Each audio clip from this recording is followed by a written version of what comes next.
GM, everybody. Happy Thursday, man. How are we feeling today, Adam? I'm feeling bullish, man. So much happening on the timeline. Obviously, pump fun is dominating the conversation right now. People are super bearish on it. I saw votes on X. 85% people are like not going to buy it, which tells me, man, maybe I should be buying this. I don't know. I posted kind of negatively about it yesterday, but the reality is going against, Twitter sentiment is often the right call, and the sentiment is super negative on it. And so that kind of gives me the tinglies that this is actually going to be pretty good. So are we moving our stream permanently to Pump Fun? It's funny. I mentioned to Jake earlier, and I chatted with Chris right before we got on the show. I was like, bro, should I log? Because I saw Jonah, who's like a gaming guy, was like, I'm gonna do a live stream. So it's now like more acceptable, right? It's hitting you're not gonna get shit on the timeline too much for doing a stream. And I'm like, man, I wanted to get back into kind of just doing a daily stream anyway. Maybe I'll just do a half hour, an hour every day on Pump in the morning, and just whatever. It's a good way to stream. And maybe I'll get rewarded for it. Who knows? I don't know. So I was thinking about playing around with it. What's good, Chris? How we feeling? What's good? Yeah, dude. Of course, everyone's going to be bearish on Pump. Pump took all their money. They don't have any more money to buy the token anyways. It's all gone. All of it's gone. It's all gone. Biggest news to me this morning was Coinbase getting into the AI game with Perplexity. Totally. I mean, crypto AI game is coming to a city near you. There's only a few players that are in it, and a couple of them are on stage with us right now.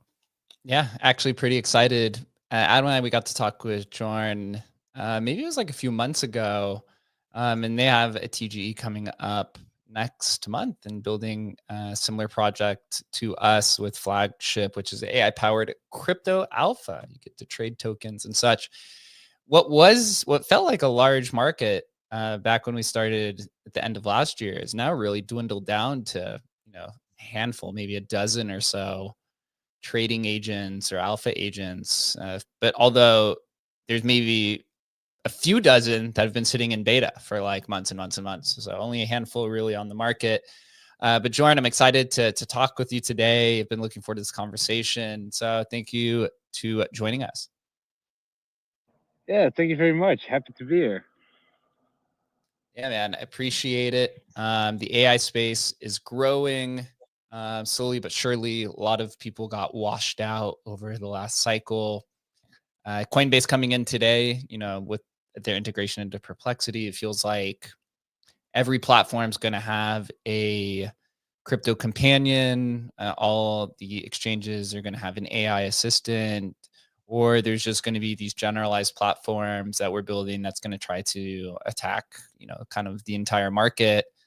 I'd love to hear, a little bit about your backstory of how you got into crypto and AI, which led to, you starting this new journey with Flagship.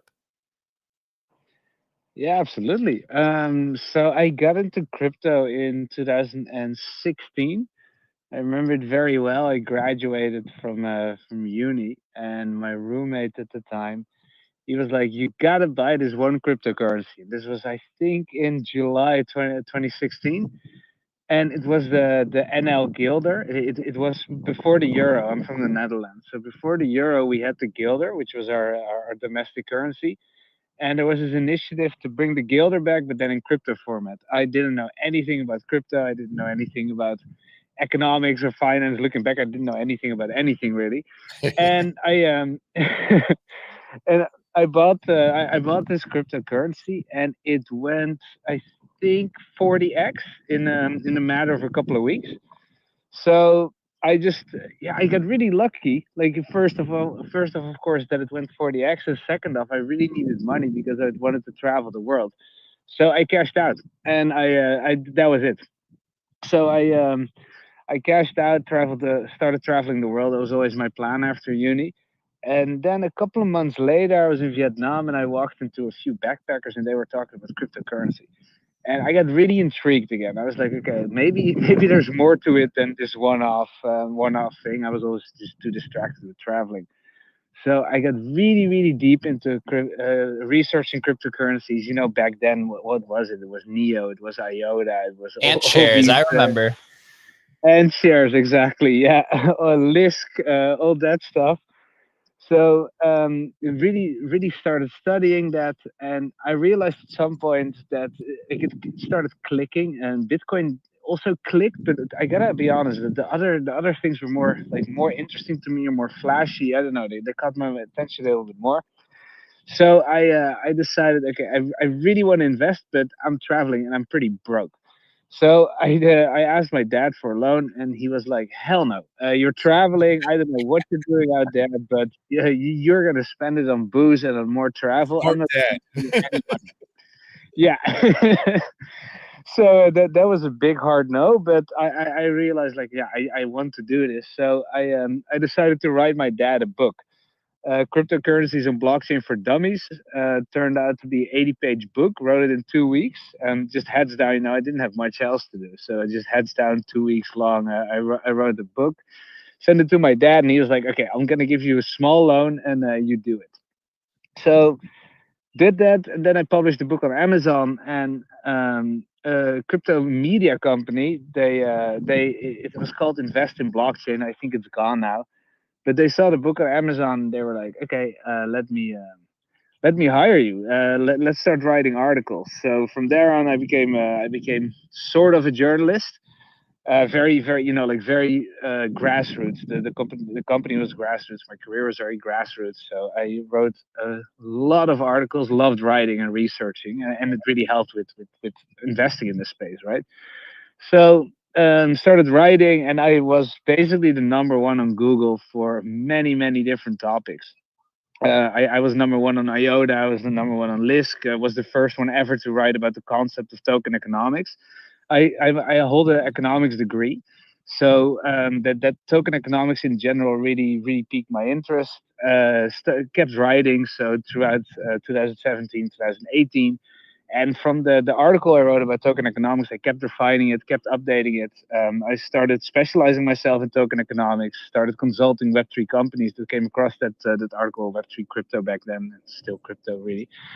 And then specialized myself in token economics, helped about 8 startups design their token economy. It was very experimental, very early stage, very different from what it is now.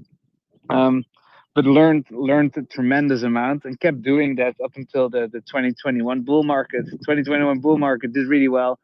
Decided I wanted to give the opportunity to do well to a lot more people. So that's when I really started Flagship. It was in the summer of 2021. Decided I wanted to tackle this because it's a general purpose technology, right? So cryptocurrency doesn't just apply to finance, it applies to social media, it applies to economics, it applies to the creator economy, it applies to decentralized infrastructure, as we see now coming up with Deepin. And I have a hunch that it's actually going to be applicable to a lot more industries over time.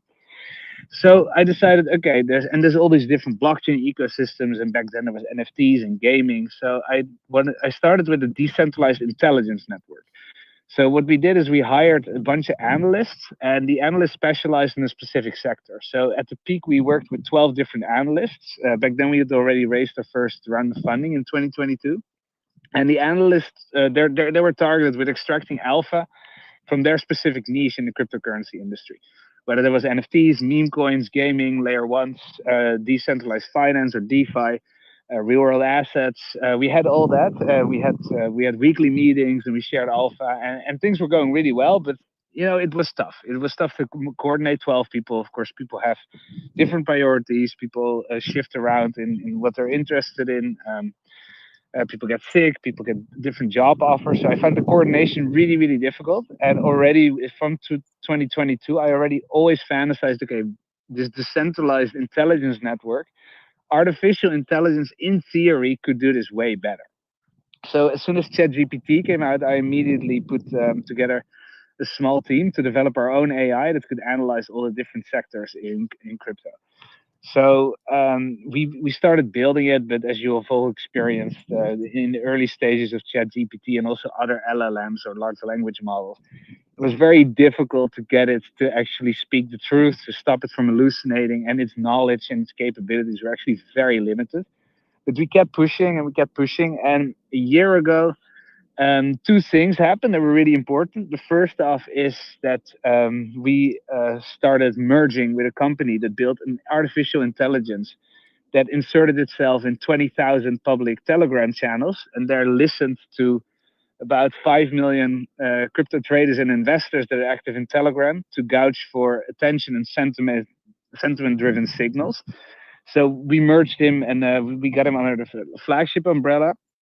And the second one was that on the agentic side, our CTO also had a couple of breakthroughs that actually he could make the agentic side work. He previously built an AI startup.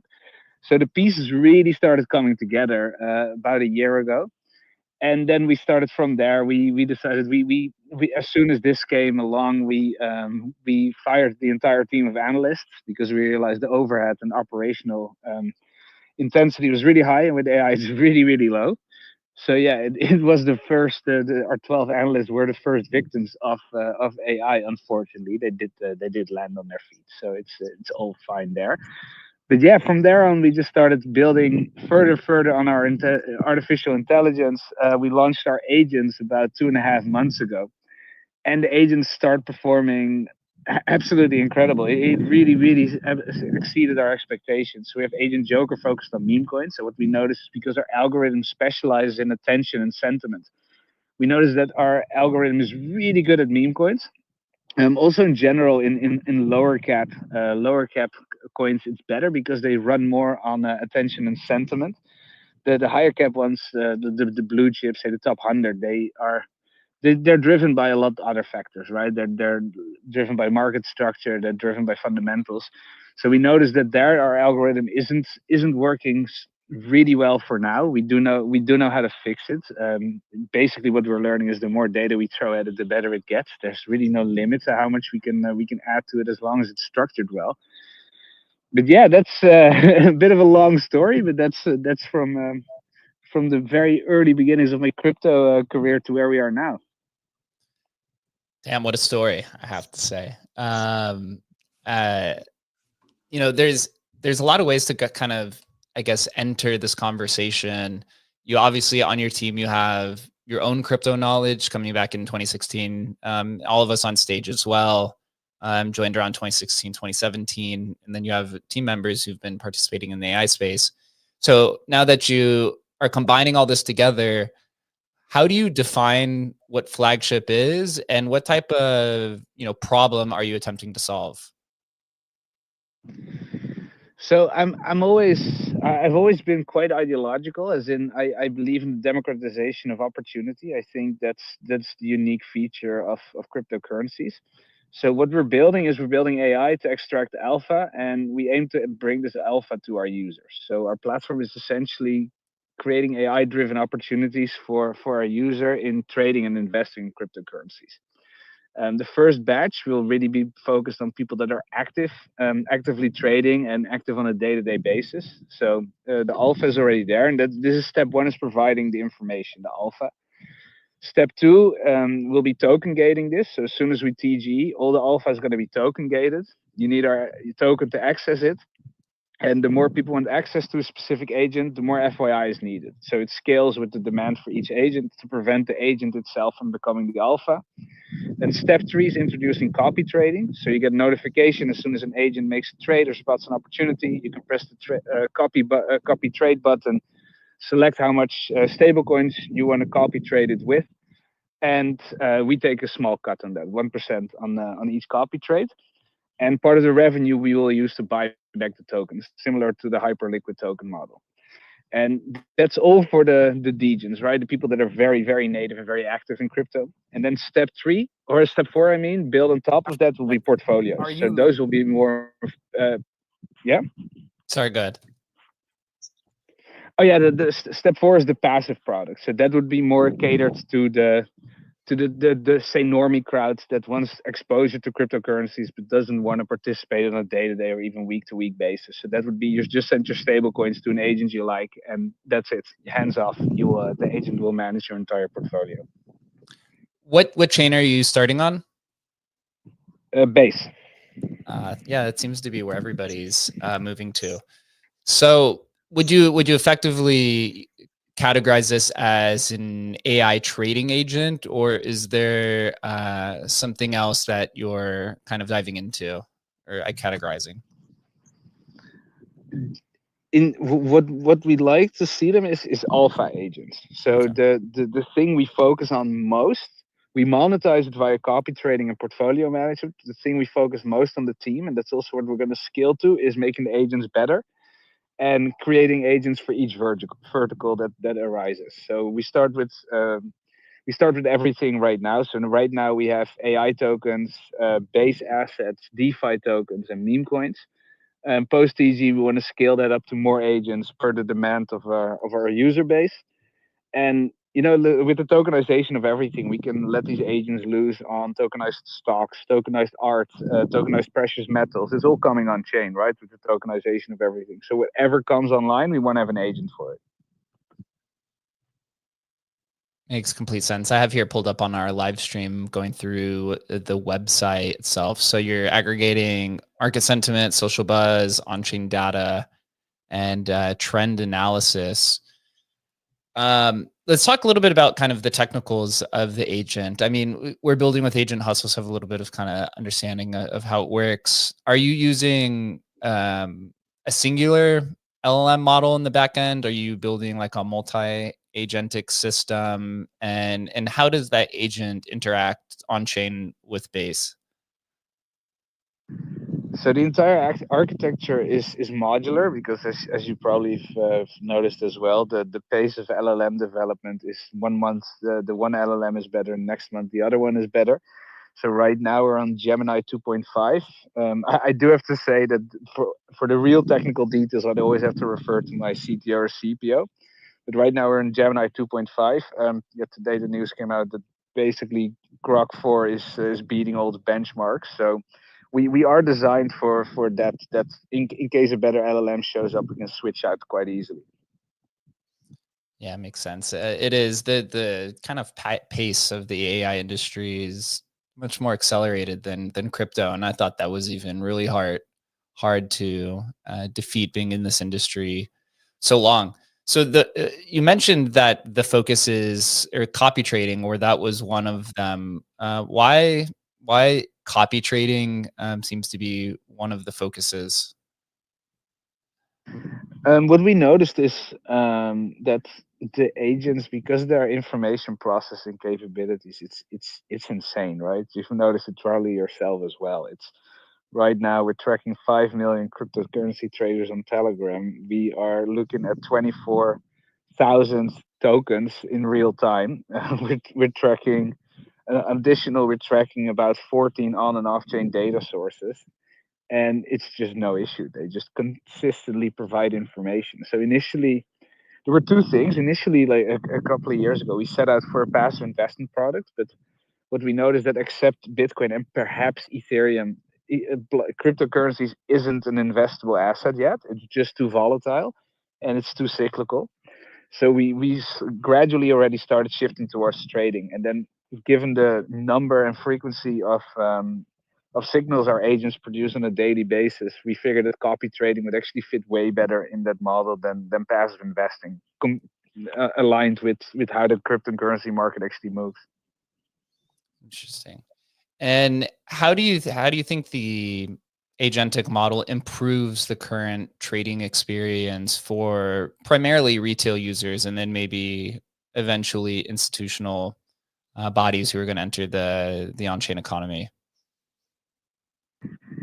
I think it's multi-layered. I think the first one is just the amount of information an AI and agent can process. You can't compete as a human being. I think the days of manual trading are numbered. I do think people still have an edge. You know, if you're really, really good and you really hone the specific edge, I think AI isn't coming for you just yet. But it is coming for every trader over time, right? So I think everybody will have to use AI tooling to some extent over the next couple of years. The information processing, like I said, it's just incredible. You can't track that many data points. The second one for retail users especially is it takes all the emotion out of the equation. It takes all the vibes and the feels and the psychological warfare that you're in with the market and with yourself. It's cold hard data and signals. So I think it's really healthy for people, no matter what time frame they operate on, to actually have a signal that takes all the emotion and everything, like all the noise out of it, and just provides pure signal. And I think if you look at the institutional side, I think when it comes to the institutional side, I do have to admit, you probably notice as well that AI has been like it's so extremely competitive, right? I think the financial industry was the first to actually have AI applications applied to it. If I'm not mistaken, I think the first official AI. It's still debatable whether it was AI or not, but I think it's 1989 that it was used. In long-term capital management in the late 1990s was also already using AI, right? So for high-frequency trading, AI in TradFi especially has already been played out for quite a while. So I'm not entirely sure if institutions are very blown away by AI because they already use it on a very consistent basis. I do think that institutions are lacking the knowledge and expertise when it comes to crypto, right? How to actually value these assets, what variables drive asset prices. So I think that's where the institutional interest will come from. Yeah, I mean, we've already seen today. I don't know if you guys saw the Coinbase announced, or at least Brian announced that they came to a deal with Perplexity. And you see all these kind of obviously bankers already kind of in the Coinbase app. I mean, it's happening. It's starting to gain speed now. Do you have any kind of thoughts on that? What are your thoughts going for? I mean, for us, it seems obvious that this is the way forward for basically all these, crypto wallets. Like they're either going to disappear or they're going to get an AI integrated. What's your viewpoint on that? Yeah, absolutely. I think I think it's kind of analogous to the internet. The AI. I think AI will penetrate everything, and everything will be AIified over time. We're really in a scenario where it's adapt or die. Like you have to integrate AI, you have to use AI, or you're going to get outcompeted by a company, by a piece of software, or by a person that actually uses AI. So 100%, it will be the interaction layer, it will be the operating system. I think AI will take over entirely. The time frame, I'm always really bad with time frames because I always get too enthusiastic. Yeah, And then humans are bad at time frames, and especially obviously we're builders and kind of entrepreneurs, and we get super bullish, right? For things that may take 5 to 10 years to fully flush out, right? Yeah, exactly that. Like in my mind, like we're so in a bubble with crypto and AI, and then I talk to normies, who just who just inhabit normal people space, and then I'm like, what? You're not using LLMs on a daily basis, but you don't even have Bitcoin in your portfolio? Like I can't comprehend that still exists, but that's 90% of the world. Yeah, probably 98%. It's funny too. Like I don't know if you saw recently was like, what was the number one use of ChatGPT, a year ago was like, it was search, right? The number one use this year was like a personal, like a therapist was like the number one use. It's like, we'll move into like these, like, as people gain more and more awareness. And so obviously as kind of first movers, we see things differently, right? To a degree. But how, when you're building towards that future, which kind of we see, how does that frame, okay, if you want to be the alpha, the go-to alpha AI, how do you frame that, knowing that it kind of eventually, like it kind of flattens out where everybody's going to basically have access to these same tools? Like, how do you look at that, right? I mean, is it a race to zero? How do you frame that over, trying to create a business that's going to be able to last? That's such a complicated. Like I've been philosophizing a lot about it with my co-founder. That's a very complicated question. Just in general, like when applied to us specifically, I think. So right now it was really really hard to build. What we did with the Telegram data, so we have access to a unique data set there. As you said earlier, I know that even in crypto, where we are very early movers, I noticed that actually a lot of products that are building AI agents for alpha are very much left wanting for the moment. So I noticed that we are quite early, especially because our product is just live, right? Like our agents is live. You can see the trade journals, you can see the trades.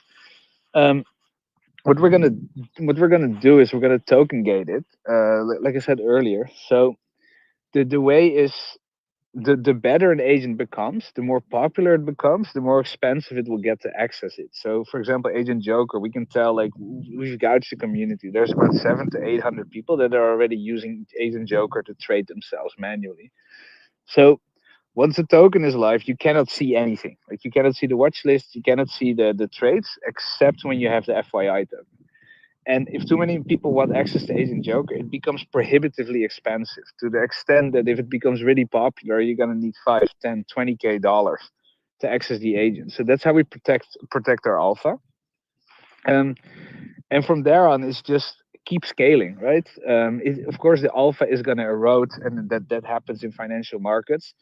And we just have to find new use cases until our trading edge completely erodes. And that's why we also approach step 4, which is just long-term portfolios. But we feel like, especially since the crypto market is so inefficient and it's growing so exponentially, and I feel like the next wave of real world assets and Web2 crypto companies adopting crypto and crypto tooling, and the creator economy, vibe coding with tokenization. There's so much coming down the pike that we feel like there's so much inefficiency that there's going to be incredible opportunities still miles ahead of us. And once it erodes, we move to more longer term products. So I have here pulled up on our live stream. I'm going through the app, but on the desktop version. It looks like it's optimized for mobile by the way that it's displaying. So going through, the different tabs. There's 4 different agents. Excuse me, Agent Joker, Singularity, Base, and DeFi. And so the flow is that I go and click on one of these agents, and then I hit activate terminal, and it comes up with some text and a little bit of backstory. And then is the goal, you just come in here and it's activated, you give it some money, and then essentially it just kind of trades on its own based off of whatever the, I guess you would say, agentic model is on the back end. Do I have that right? Yeah, more or less. So the terminal is where you can see the live between brackets thoughts of each agent.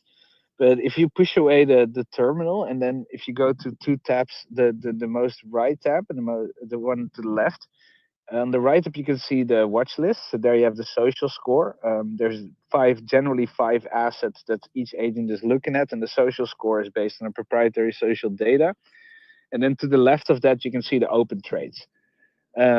So once the token is live, this is all going to be token gated. You're going to need FYI to access it. And then we already have notifications. So in your Chrome browser, you can activate notifications. We're going to extend these notifications further.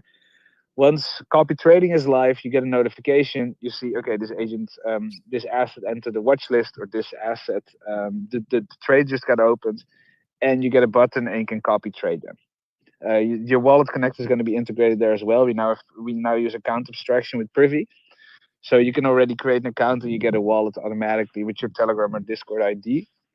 You can then send stable coins to that to that account and copy trades by the size that you like.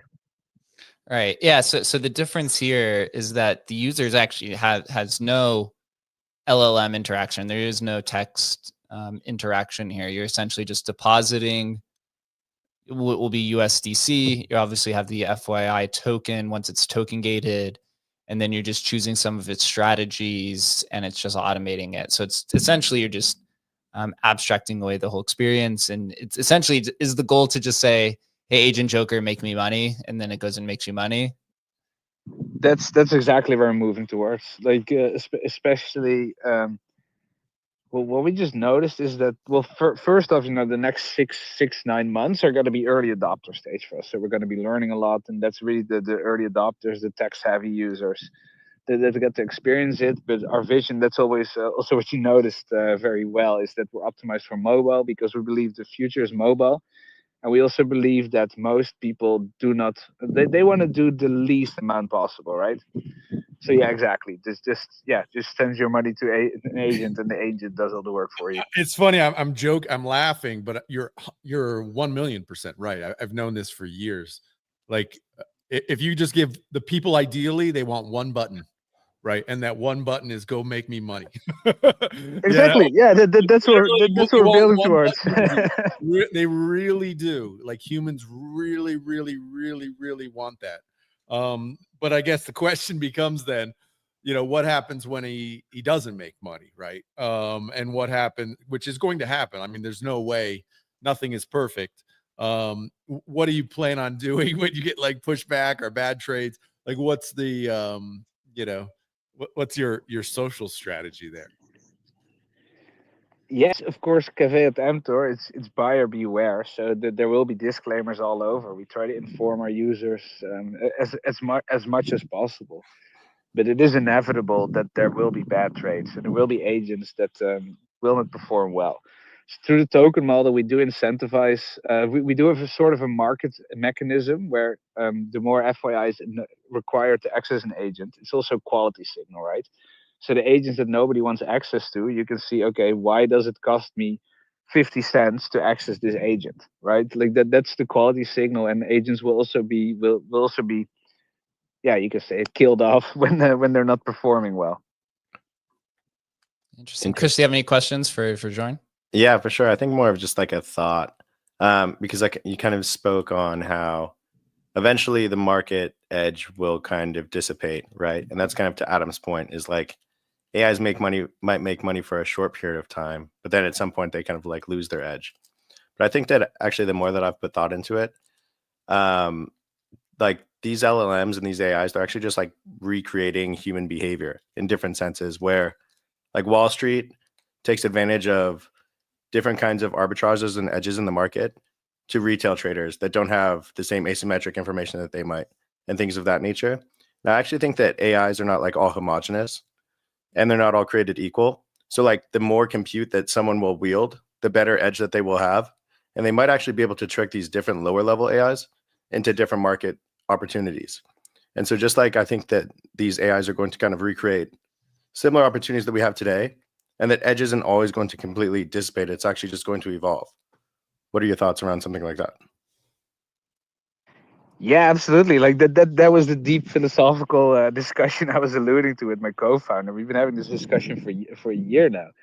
Is there gonna be a god AI that just completely takes over? Like maybe like Grok 4, you saw it today. Like Grok 4 is really more advanced than the other LLMs out there in terms of in terms of its capabilities and its understanding, but also in terms of the cost. It's not a significantly more expensive for compute.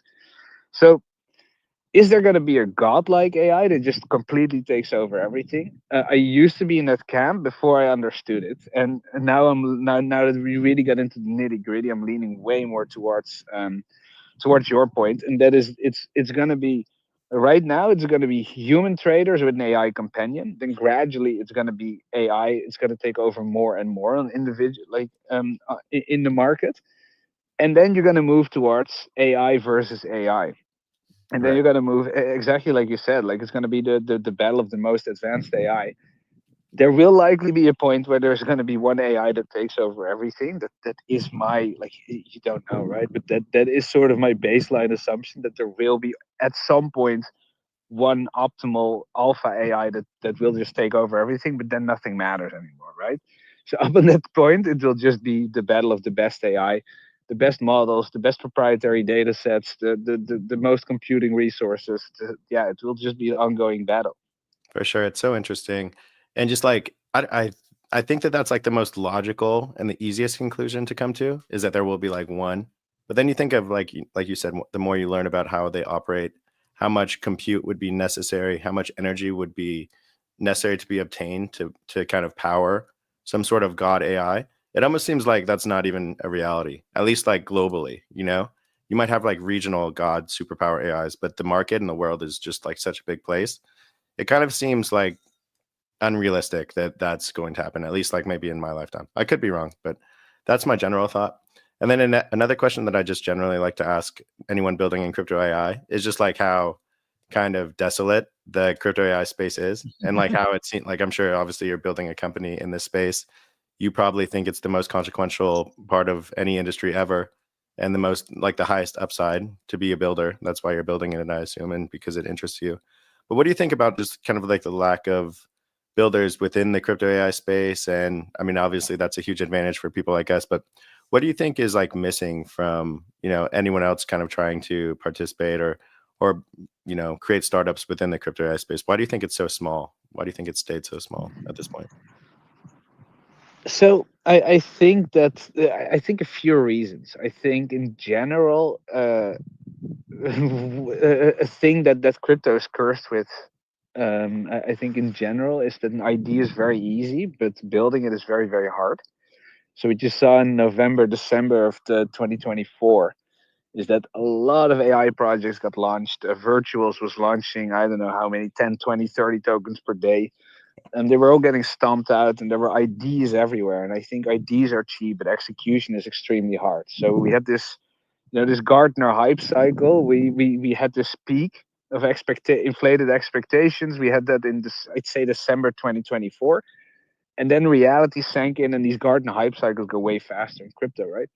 So we had a ton of people coming up with ideas, but then the through of disillusionment hit. You had Trump got into office, and that was sort of the peak of the market. Valuations came down, fundraising came down, market sentiment came down, and then you see like you have this great filter, and then you see what's left. And what's left is that ideas were very easy, but actually building it is really hard. Bingo. So I think that's one part of the equation.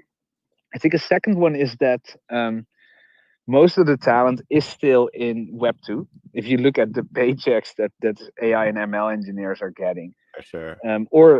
or just applying, building your own AI startup outside of crypto, because AI is way more right now than crypto, right?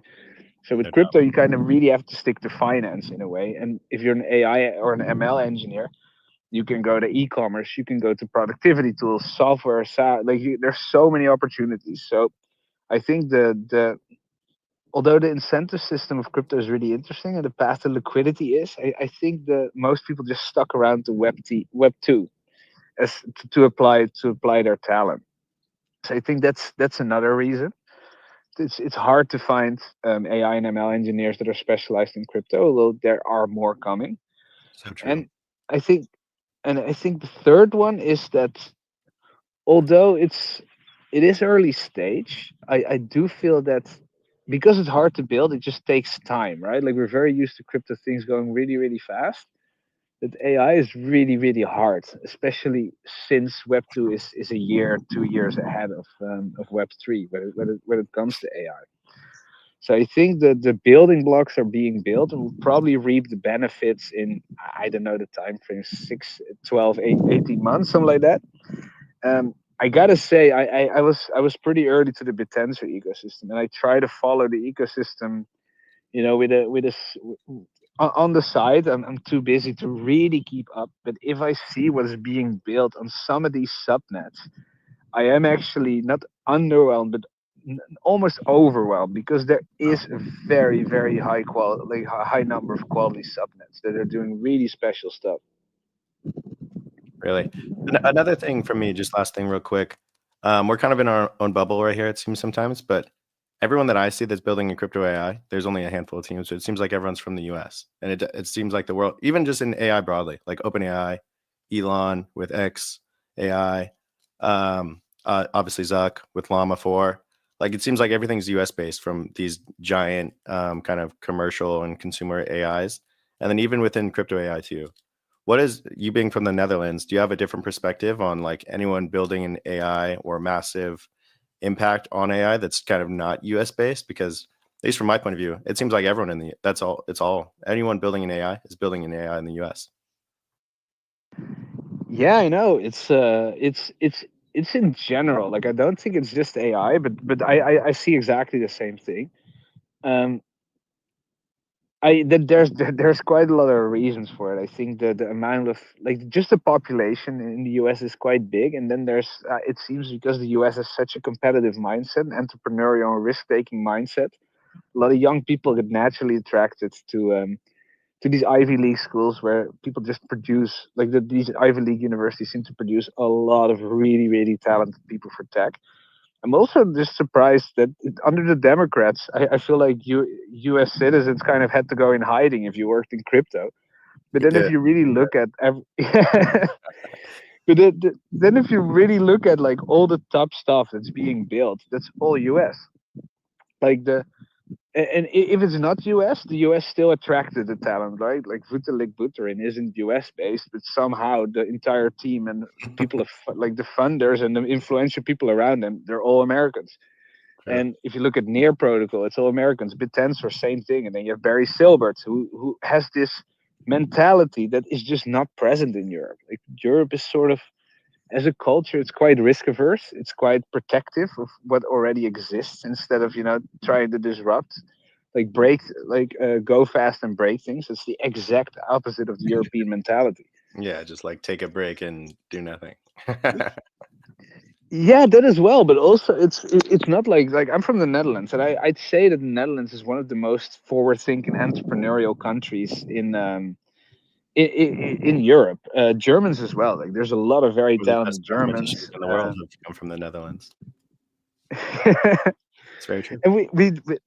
but we do it forward, like there is a high tech culture in for example BitTensor. The highest concentration of BitTensor, like BitTensor supporters and builders in Europe is actually in the Netherlands, and we're a relatively small country. Our population is relatively small compared to Italy, France, Germany.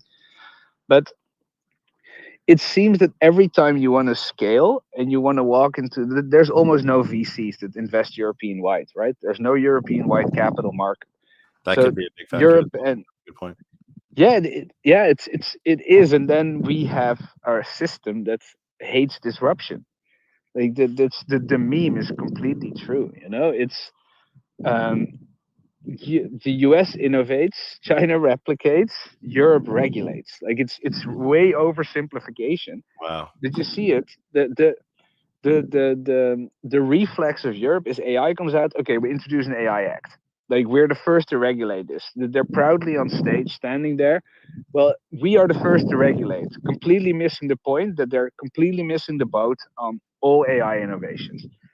Um, it's the same with crypto. Is that they were the first to regulate, and it was sort of it was nice to finally have a regulatory framework instead of just completely being like having it ambiguous as crypto was for a very long time.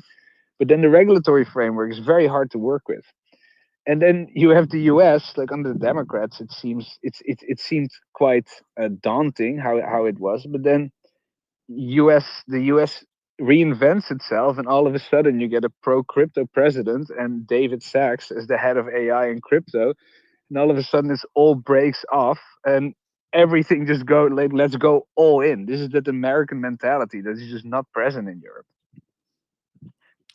So Jorn, for the last section of the show, I'd love to dive into the token FYI and your thoughts on the intersection of crypto AI and tokenomics and how it applies to Flagship. So to kind of add a prefix to this, Flagship's offering a reward system for users to earn the FYI token, which you mentioned in the middle of the show, that then the token will be used to token gating. So I'd love to hear kind of your thought on how the token is going to integrate into Flagship and then plans for any type of tokenomics there afterwards. Yeah, absolutely. So we've been live for quite a while. We started out as a Telegram mini app. So we use the token to reward our early users. So that's we have quite a significant user base. We have about 4,500 daily active users. We have about 18,000 weekly active users that check out the app once or twice a week. So that was it was I think we started out as a Telegram mini app game, right? Because we knew we wanted to build the AI, but it was way easier to build a Telegram mini app than the AI. So we first put the app out there to test user experience and attract an initial user base, and then gradually we introduced our AI. So the token really helped us get over the cold start problem. Like it attracted initial user base, then we introduced more and more of our products, and now people are really excited about the agents, and the token talk is way less. So that's a really cool development. So and I think in tokenization in general is an incredible bootstrapping tool. This is some alpha, but I have a very strong hunch that vibe coding and tokenization are going to come together, because with vibe coding there's going to be so many apps that are coming out over the next 2-3 years.